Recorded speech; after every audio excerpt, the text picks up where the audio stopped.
Assalamualaikum warahmatullahi wabarakatuh. Perkenalkan, nama saya Queen Azania Lavia Sumbaga dengan NIM 231070270, mahasiswa Sosiologi 2023. Sebelumnya, izin menyampaikan bahwasanya video ini dibuat untuk memenuhi ujian tengah semester genap mata kuliah Struktur dan Dinamika Masyarakat Indonesia yang diampu oleh Ibu Murianti. Di sini saya akan membahas paradigma sosiologi menurut Rizer dan fungsi sistem menurut Talcott Pearson. Oke, kita langsung saja. Paradigma sosiologi menurut George Rizer. Menurut George Rizer ada 4 paradigma sosiologi, yaitu yang pertama yaitu struktur, yang kedua ada konflik, yang ketiga perubahan, dan yang terakhir adalah pertukaran. Oke, kita akan membahas struktur terlebih dahulu. Nah, struktur merupakan pendekatan yang menekankan pada struktur sosial sebagai kunci untuk memahami masyarakat.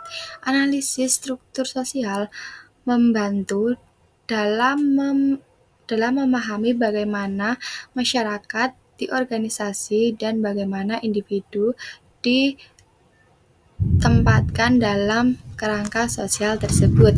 Nah, dalam struktur ini, sistem sosial melihat masalah tidak hanya dari satu sisi saja, melainkan dari berbagai pandangan atau berbagai sisi.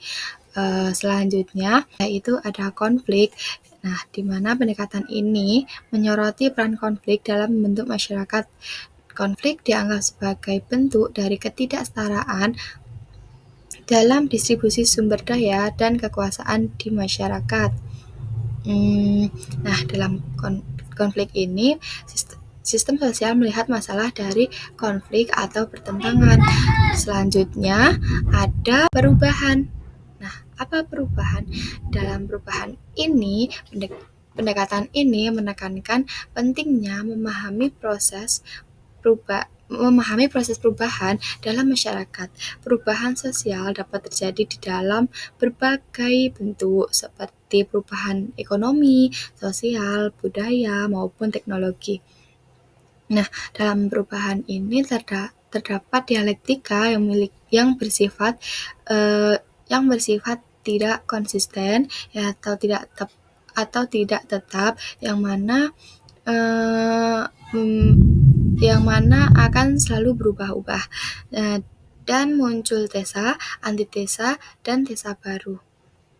Oke, selanjutnya atau yang terakhir itu ada pertukaran.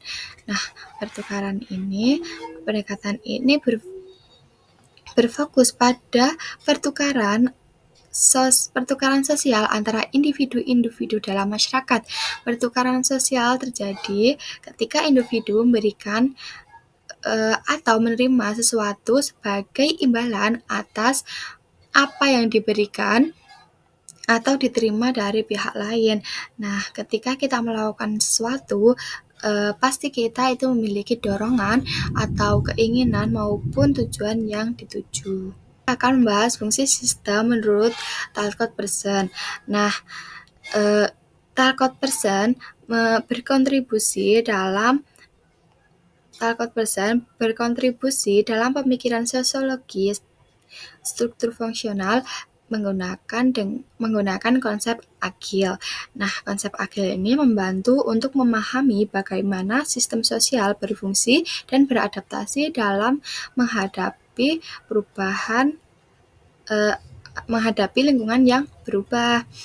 Agil merupakan singkatan dari adaptation, goal attainment, integration, dan latency. Yang pertama itu ada adaptation atau adaptasi yang merujuk pada kemampuan suatu sistem untuk beradaptasi terhadap lingkungan eksternalnya. Sistem harus bisa menyesuaikan diri dengan perubahan yang ada dalam lingkungan agar bisa mempertahankan keseimbangan internalnya. Oke, yang selanjutnya itu ada goal attainment atau pencapaian tujuan, yang mana berkaitan dengan kemampuan sistem untuk menetapkan dan mencapai tujuan yang diinginkan. Nah, di sini sistem harus bisa mencapai tujuan utama yang diinginkan. Selanjutnya, integration atau integrasi. Hal ini merujuk pada koordinasi dan integrasi berbagai. Oke, yang selanjutnya itu ada integration atau integrasi. Hal ini merujuk pada koordinasi dan integrasi berbagai bagian dari sistem. Nah, di integrasi ini, sistem harus bisa mengatur hubungan dari bagian-bagian yang menjadi komponennya untuk mencari ketenangan, sehingga sistem akan berjalan dengan baik, harmonis, dan damai.